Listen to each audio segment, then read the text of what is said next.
and didn't make any noise.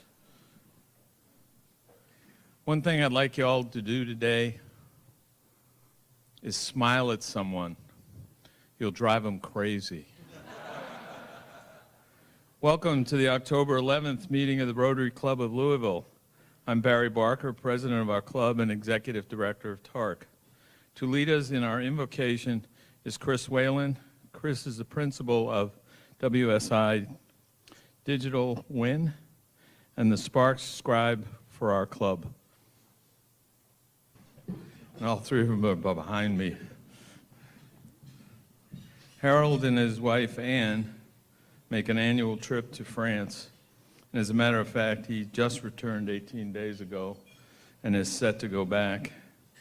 Having recently retired from being the COO at Stilson Harbison, Harold is trying to spend much of his time giving back. He is heavily involved with the Leadership Louisville Encore program and with underlying not-for-profits served by that program. Harold says it's just had a most rewarding experience mentoring a group of young executives in the Leadership Louisville Ignite program. He looked forward to adding Rotary projects as well. Harold loves spoiling his grandkids. Is there anyone in the room who doesn't love that? Okay. Those of us who have grandkids, that is. Tennis, NFL football, Wildcat and Cardinal basketball, and we'll soon be learning pickleball. Okay. That's old folks' tennis. Okay. Oh, old folks' okay. He hopes to spend a good part of his coming winter in Florida and says the golf mastery has eluded him. And just one thing on a personal note, and Harold probably did not recognize this, but when I came to town some 24 years ago, we were both on the chamber board together, and we'd travel to various chamber things, and I'd be in meetings with Harold, and without him knowing it, he served as a very competent mentor, an example for me to follow. So I've never had a chance to thank him for that, but now I do. Thanks.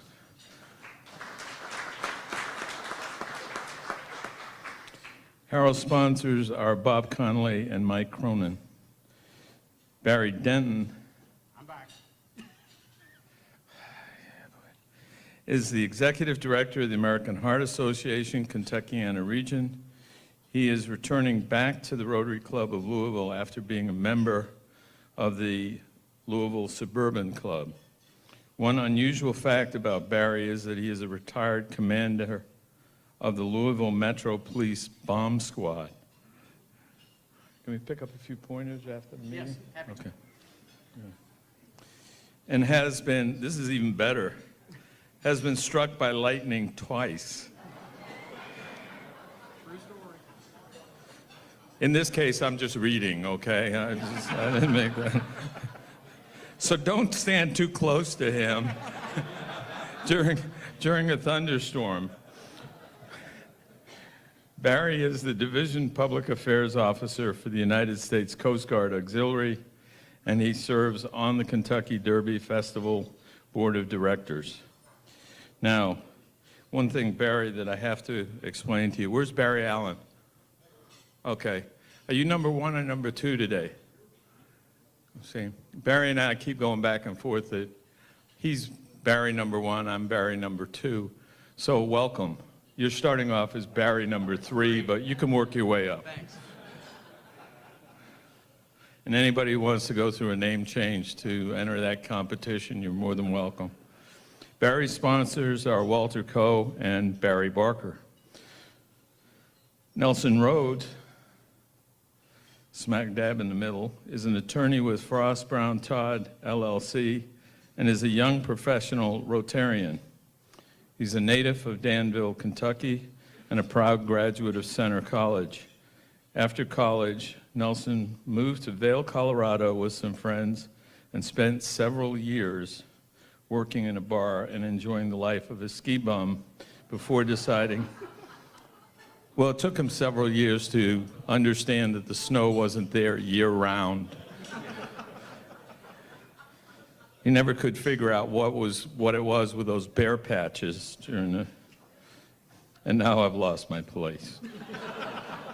He graduated from the University of Kentucky College of Law and received a Master of Laws in Tax Law from the Georgetown University Law Center.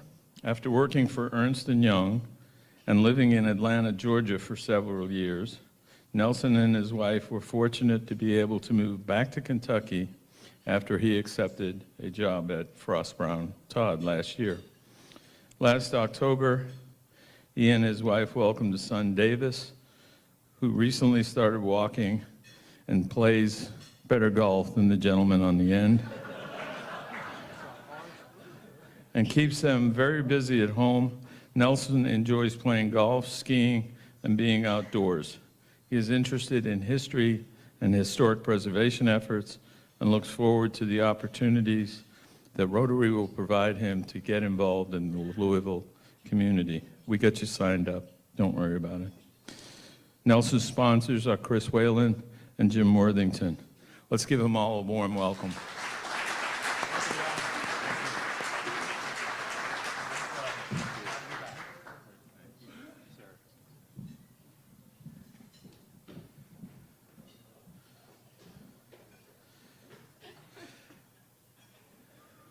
Susan is the retired president and CEO of the Foundation for a Healthy Kentucky. She has been a Rotarian since 2005 and is a past president of the Rotary Club of Santa Ana. That's pretty cool. Susan has been a supremely engaged Rotarian with regard to international service and continues to be a vital asset to our international projects. Would all Paul Harris Fellows please stand?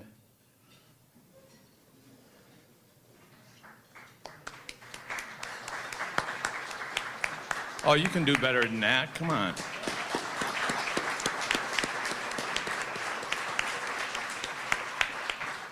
The highest award in Rotary is the Paul Harris Award. It is given to a Rotarian or a member of the community that has made an outstanding contribution to the community. In addition, the Paul Harris Award can be earned by any Rotarian who makes a $1,000 cumulative contribution to the International Rotary Foundation. This afternoon, Susan receives her Paul Harris Fellow Plus. Anybody want to guess what the number is? I got a 4, 5, 6. I'm auctioning it off. You should see these pins. They're worth auctioning off. She is a +9 pin, and we are so pleased to present it before our club.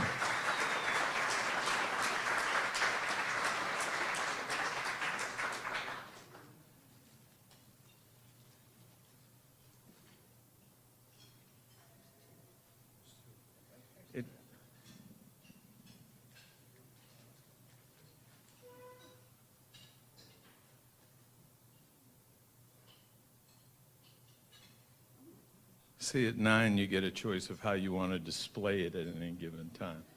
So, thank you very much. It does not come with a T-shirt, however. We have to make those ourselves. Congratulations, Susan.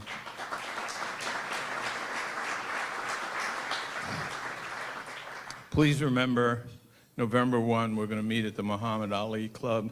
That's not next week. It's November 1st. We'll keep reminding you of that. And now, my favorite radio personality. I'll get home many a time and I'm stuck sitting in the driveway waiting for her to finish talking. Jean West Lasavio will introduce today's speaker. Jean is the producer of Faces West Productions and the host of NPR's All Things Considered. Jean.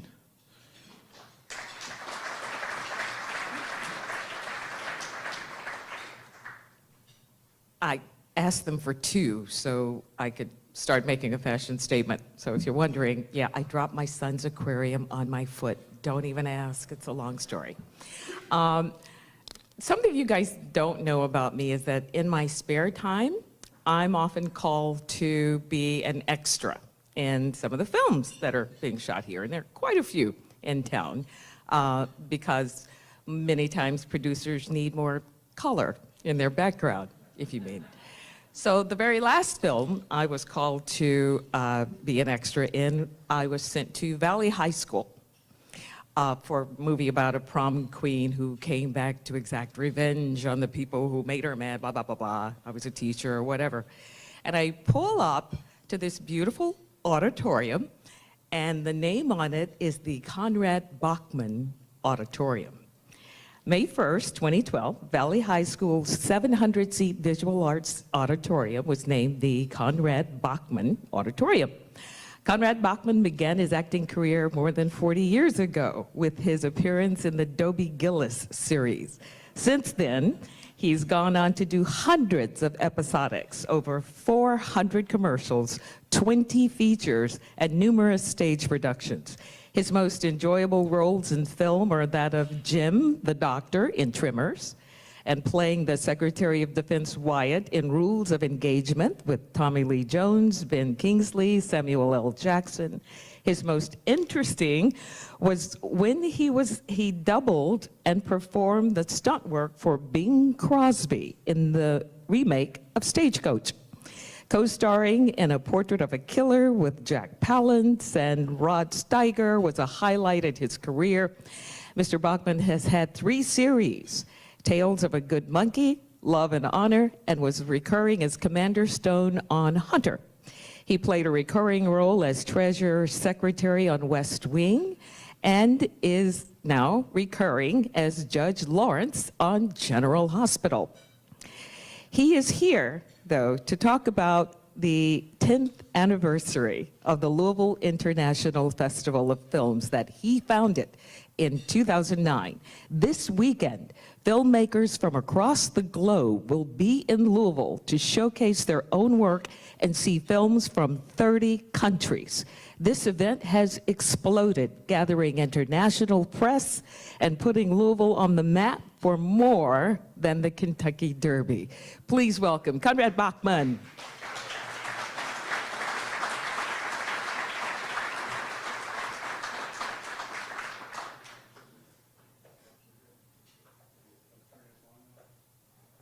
Can you hear me? First of all, I got a really bad cold, so wow, I'm not used to lights. First of all, I just want to say what an honor it is for me to even be invited here to speak to all of you. I mean, I love Louisville, my hometown. She said I grew up in Valley Station. I went to Valley High School. Just a quick story, because I know I have a short time. First time I came back here, Foster Brooks, I was doing a series with Mike Connors called The FBI Story, and Foster Brooks would come on as a guest star. And he says, Connie, he says, you got to come back and do my golf tournament in Louisville. I said, Foster, I'm not a golfer, I'm a tennis player. Well, a friend of mine who was a pro golfer called me up one day and he said, listen, he said, I'm doing some kind of a charity event. They're looking for some tennis players. He said, would you be interested? What is it? Some guy named Foster Brooks in Louisville, Kentucky. So back to Louisville I come, and I brought my wife with me. She'd never been to Louisville. And we were staying at the Seelbach Hotel, and I told her, I said, you know what, there's a little trolley car that runs around here. It'll give you a good idea about what downtown Louisville's all about. So we went down, we got in the car, and we're riding around, and the lady says, so where are you all from? So I'm from Los Angeles. Oh, I said, but I'm from here originally. Oh, where'd you go to high school? I said, well, I went to Valley High School. And she said, oh, you were redneck. Actually, I'm going to tell you, though, I'm lucky I got here because I had a very weird experience this morning with the Louisville's finest. I had an earlier meeting at one of the distilleries, and I had to sample a little bourbon.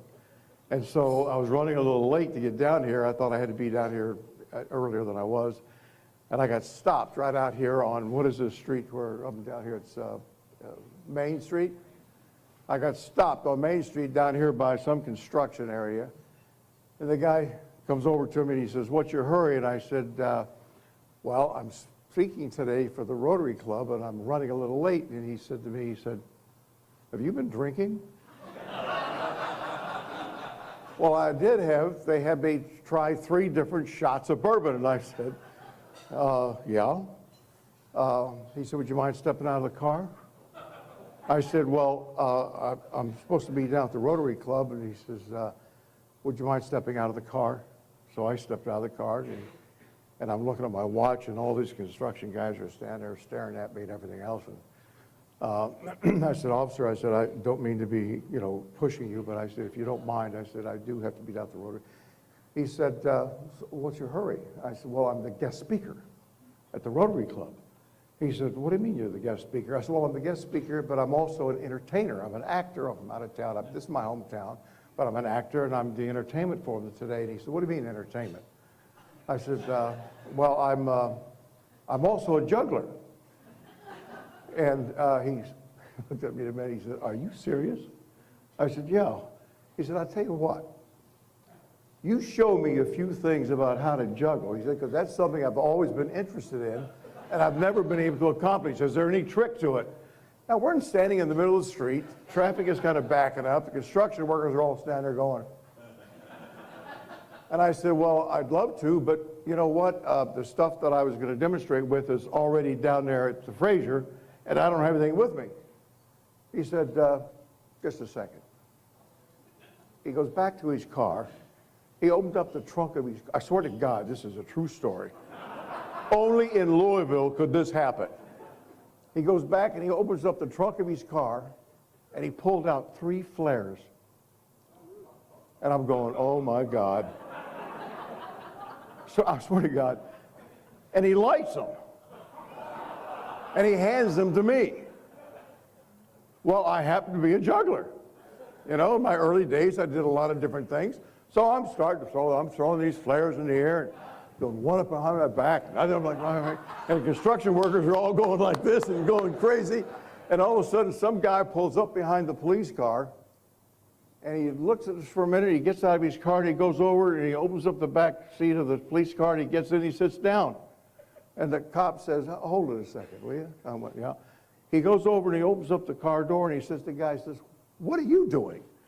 And the guy looks at him, he says, you might as well throw my ass in jail right now, because I ain't never going to pass that test.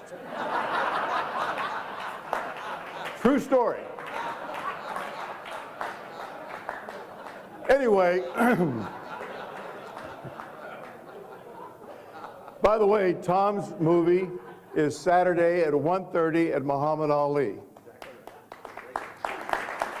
Okay? I can't tell you how proud I am, number one, that we're in our 10th year with Louisville's International Festival of Film. My goal was to give something back to my hometown. I wanted to put something out into the world that said, we're proud of the Kentucky Derby. There's no question about it. But every time I would mention that I'm from Louisville, they say, oh, the Derby. I've got it started now a little bit where people are saying, where are you from? I said, Louisville, Kentucky. Oh, yeah, the International Festival of Film.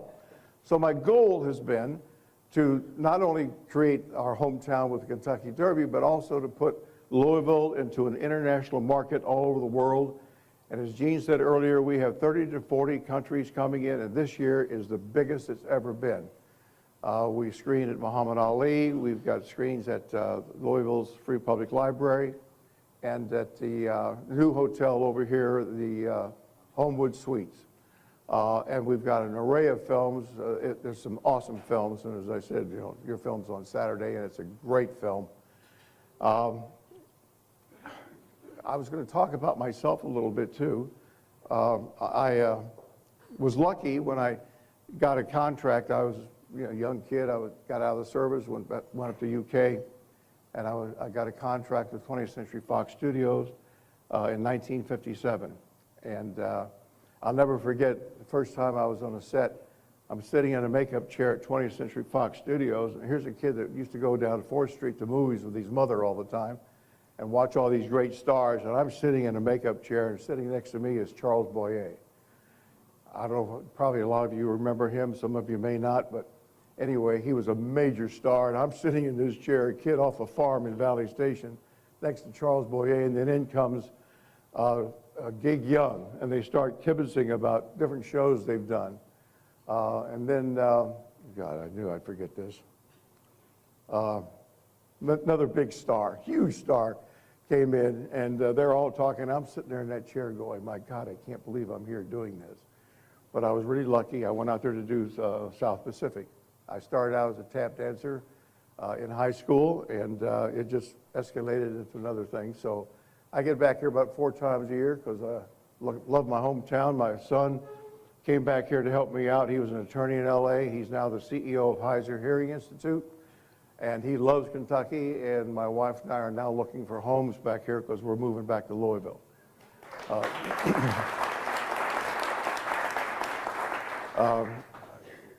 The festival, we're talking about, I've got notes here because I had tons of stuff. I've been writing a book about myself called It Just Happened because that's what happened. But then Gene asked me also to talk about some of the stars I've worked with. I had to write them down because there's so damn many of them. Rock Hudson, one of my best friends. He was a super nice guy. I did a series with him called McMillan and Wife. I don't know if any of you remember that at all.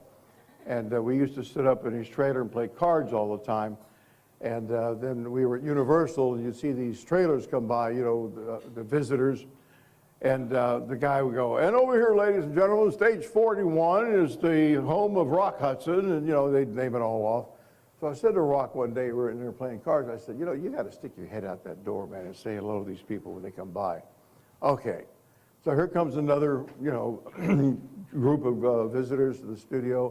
And sure enough, he opened up the door and he stuck his head out the door. I swear, I never saw people go so nuts in my life. Cameras came out. It sounded like a bunch of Geiger counters going off. But he was a super nice guy. David Niven's the other guy that came into the studio that day. So I was sitting there in that room with Charles Boyer and David Niven and Gig Young. It was kind of awesome. Angela Lansbury, I did a lot of shows with her. I was her insurance salesman on her show. She was a super nice lady. Bing Crosby, I doubled him, quiet guy, very quiet. I asked him one day, I said, what kind of advice would you, the best 2 pieces of advice I've ever gotten in this business was from Bing Crosby and from another guy, I'll tell you in a minute. But I said to him one day, I said, what kind of advice would you give a young kid like me? He said, never go for the lead. And I went, really? He said, yeah. And I said, why? He said, because when a picture falls on its ass, the lead looks for work, and you go to the next job. Best advice I ever had. Robert Cummings, you know, when we were doing the remake of Stagecoach, Bob Cummings, you know, he was a pilot, and he loved to come over and buzz the set and drove the director crazy. Ann Margaret, super nice person. Art Linkletter, Robert Taylor, Jack Kelly, James Gardner. These are all people that were friends of mine that I worked with. John Barrymore Jr., that's really an interesting story. Rhonda Fleming, Florence Henderson. I had Florence back here last year or a year before. I think it was last year, yeah, that Florence came back. I've kind of started a Kentucky Legends of Fame, too. I don't know if you're aware of that. I wanted to try to start getting it up and down Main Street or maybe over on the Belvedere because we have so many actors that are from Kentucky. It's a slew of actors. A lot of people don't realize that Irene Dunn is from Louisville, Kentucky. Anybody here remember Henry Hull? Old-timer, Louisville, Kentucky. So it's just, I don't know whether it's the bluegrass or the water or the bourbon, maybe, I don't know what it is. Okay, this is Lana Turner. I'm very proud to say that I was thrown off the set by Lana Turner. I'm proud to say that. Now, I'll tell you what happened. The girl that I was dating at the time was good friends with the director of photography, Russell Meddy. And so he said, let's all have lunch one day. So we went over to Universal to have lunch, and they were shooting Portrait in Black with Lana Turner and Anthony Quinn. And we're standing off on the side, and they're doing a scene, and it was a pretty heavy scene. And all of a sudden, Lana, she stops, and she goes, who are those people? And Russell said, well, they're friends of mine, my girlfriend and their friends, and we're going to be having, get them off the set now. So I got thrown off the set by Lana Turner. I mean, I'm pretty proud of that, okay? How many people can say that? Kevin Bacon, of course, you all know, Dr. Jim, Tremors. I'm the guy that gets eaten by the worm. Okay? One of my best death scenes. I usually die. I'm getting ready to do another picture, as a matter of fact, that I get killed. That's good. You get in and you get out right away, and the check clears. Peter Falk, he was so much fun to work with. I mean, when I was doing Columbo. This guy was super fun to work with. David Hasselhoff, interesting story. Dustin Hoffman, Morgan Freeman, Kevin Spacey, Cuba Gooding Jr., Rene Russo, Donald Sutherland. I mean, I've worked with a lot of big actors. I'm what's called a utility actor, and Tom will understand exactly what that is. I'm not a star. I'm not a major player. I'm a utility actor. I fit the roles that they need to make the thing work, and I'm very happy with that. As I said, when Bing told me, he says, never go for the lead, and that's exactly what he meant, and that's exactly what sustained my career. I also started doing a lot of commercials. In the early days, actors didn't do commercials. It was sort of like, we don't do commercials. But the girl I was dating worked for a major modeling agency, and she called me up one day and she said, you need to go on this interview. And I said, what's it for? And she said, well, it's for a commercial. I said, I don't do commercials. I'm an actor. She said, no, I'm serious. You're really perfect for this role. So I went on it, and I crashed the interview, and I got it. And it turned out that Linda Gray, and I remember Linda Gray from Dallas. I was the Rolls-Royce dealership on Dallas, by the way. Linda Gray and I did the first Pontiac Tempest commercials in 1961. We drove around for 2 days in the desert with the top down, waving and smiling, looking like idiots in the car.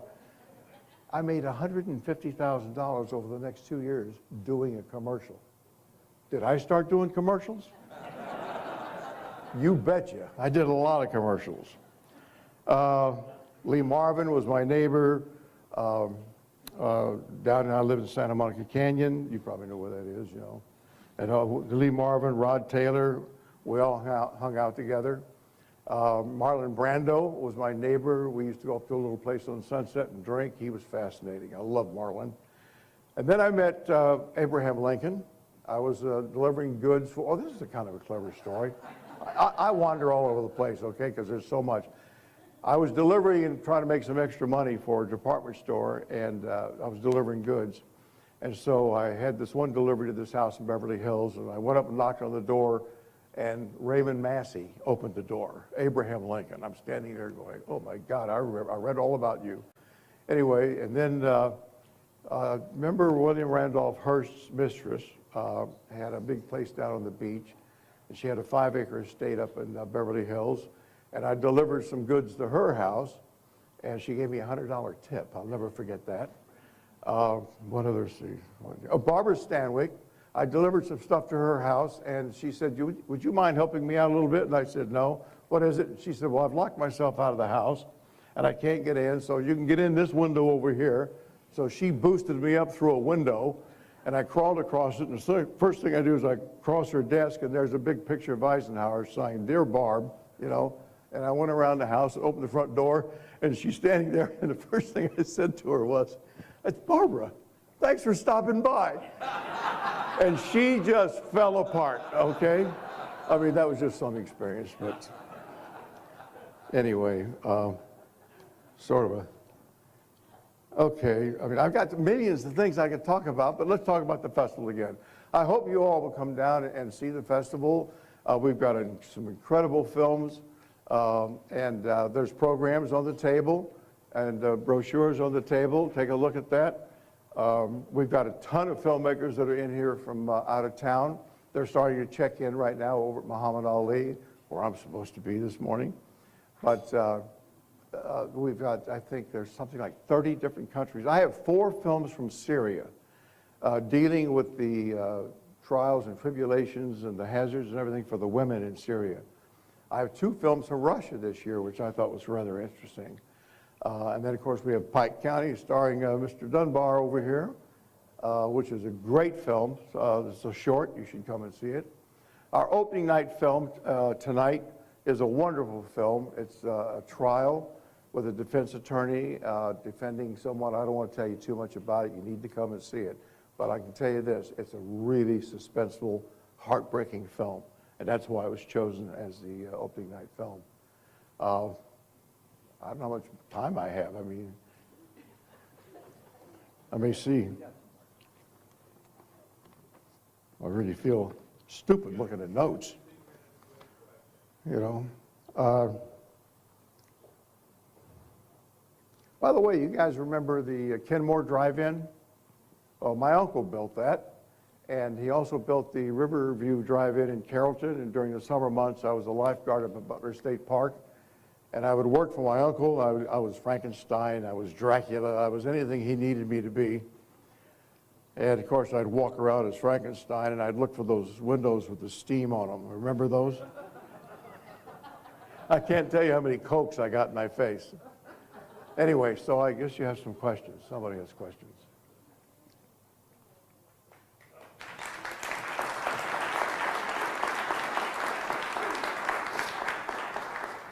Who was your favorite director?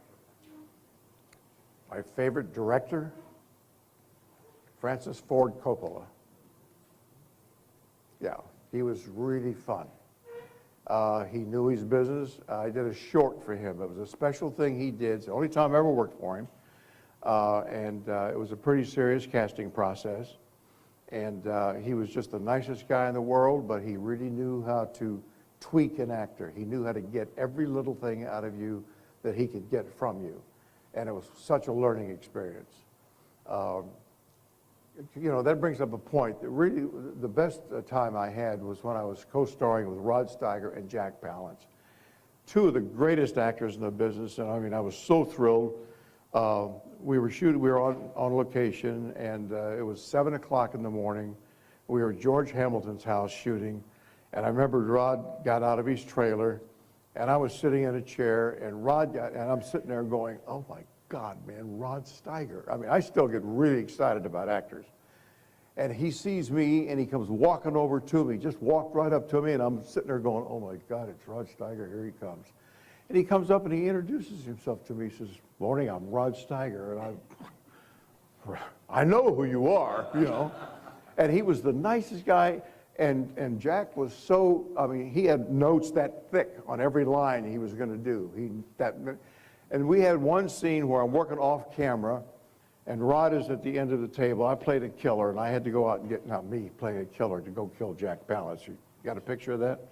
So anyway, we shoot the scene. I'm working off camera, and the director said, cut. And Steiger was at the end of the table. The director said, cut. He said, okay, let's print that, check the gate. And Steiger said, no, wait a minute. And he gets up, and he walks up, and he comes over to me, and he leans in my ear, and he says, what'd you think? What do I think about Steiger's line? I said, well, I thought you were great. He said, okay, check the gate and let's go. That means, you know, let's move on to the next scene. Can you talk about the process for choosing the films? You talk about how many films you actually look, and then talk about your new competition this year, too. I see every film that comes in the festival. I have a series of people who view the films. These are friends of mine. They're writers, directors, or producers, or actors. These are people that I lean on to view films, but I see every film. And it's really rather interesting to see how these filmmakers submit, and the heartache that you have. You know, the hardest thing for me is to make the cuts. It's just heartbreaking to make cuts on some films. And this year was extremely difficult because we had a limited amount of viewing areas, and we had to make some stronger cuts. But the process is these kids or these filmmakers will go out and they'll try to raise as much money as they can independently from private sources and make a film, a feature, a short, or a documentary about something, and then they'll submit them to festivals, hoping that they get screened. And the idea is to try to win as many festivals as you can for a distributor then to pick up your film and take it out into distribution. We had a contract or an agreement with Lionsgate, which is a big distributor, in the early years, and the contact we had decided to go to law school, so we lost that. But I do have a new deal with a distributor now, and as a matter of fact, this year, the winner in the feature category will win a $50,000 distribution contract for their film. The process is, you know, they're independent filmmakers. They're not run by, and these are films, by the way, that you will probably never see on the screen someplace unless they break out. Our first year festival, we had Winter's Bone with Jennifer Lawrence was in that film. That was our opening night film the first year. But these films are so well made and they're so good. And as I said, I see every one of them. And some are, are not worthwhile, but that's part of the process. Does that kind of answer the question? Anybody else have any questions? Or the what? How many films in the festival? Oh, how many films did we get this year? Close to 300. And that's a small festival. Okay, Sundance gets 6,000. We're not Sundance yet, but we're going to get there. Anybody here? Thank you. I'm always looking for sponsorship, by the way, or some help, okay? We get a pretty good recognition. I mean, we've really gotten Louisville's name out there, and we're starting to get some bigger films. And just before I left, I had a meeting with somebody that's from a major studio who liked what we're doing, and we may be able to pull a bigger film in here. We'll see what happens. Okay. Conrad, Ken Grossman, thanks for your commitment to Louisville. It's really awesome Thank that you care about us so much and seeing you coming back and celebrating Louisville.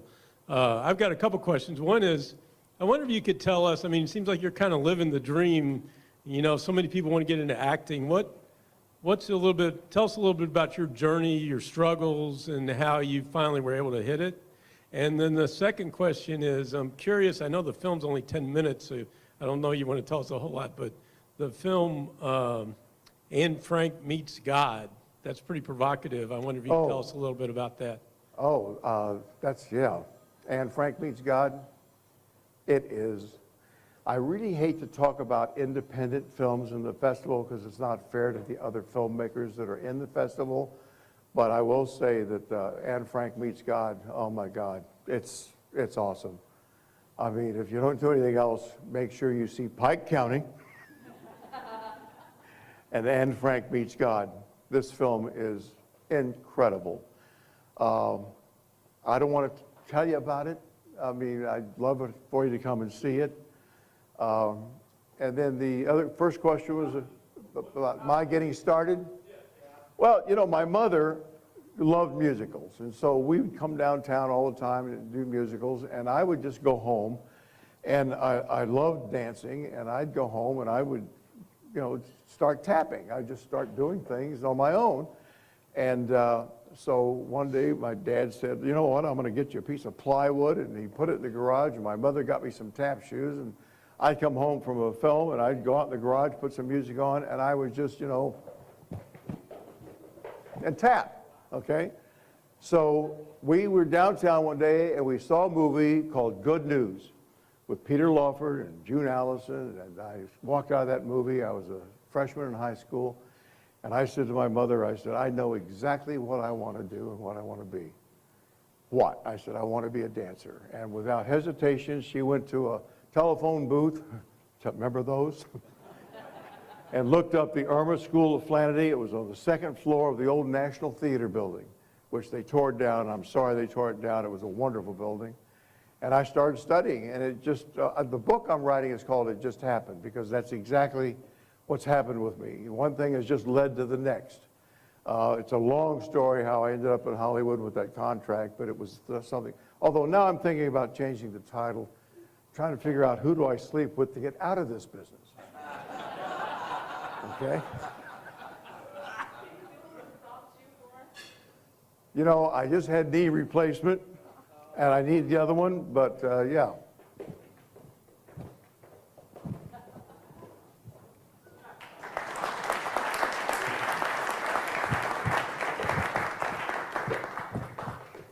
Okay, that's a time step.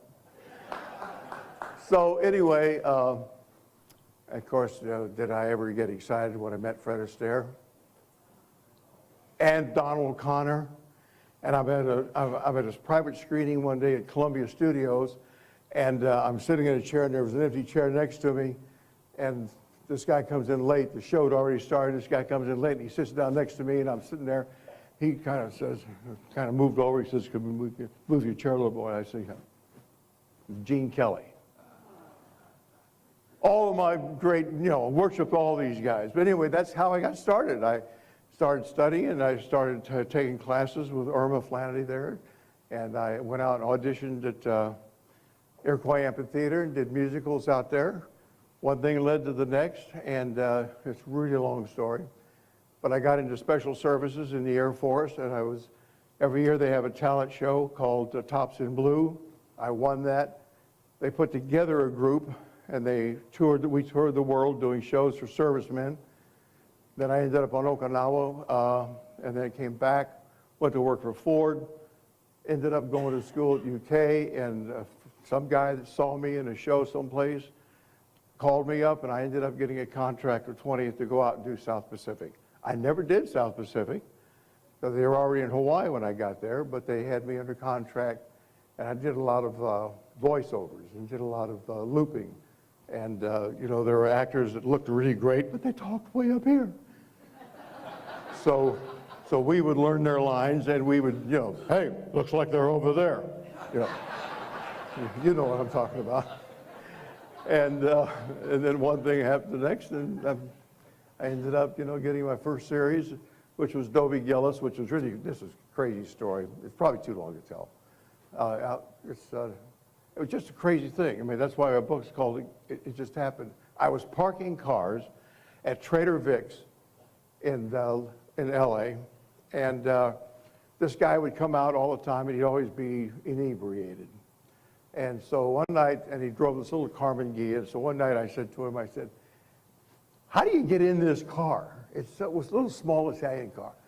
And he looks at me and he goes, "Are you an actor?" I said, "Isn't everybody in this town an actor?" And it's kind of a long story why I was parking cars, because Elizabeth Taylor was bankrupting 20th Century Fox Studios. They had to sell it off in order to build Century City so they could save the studio.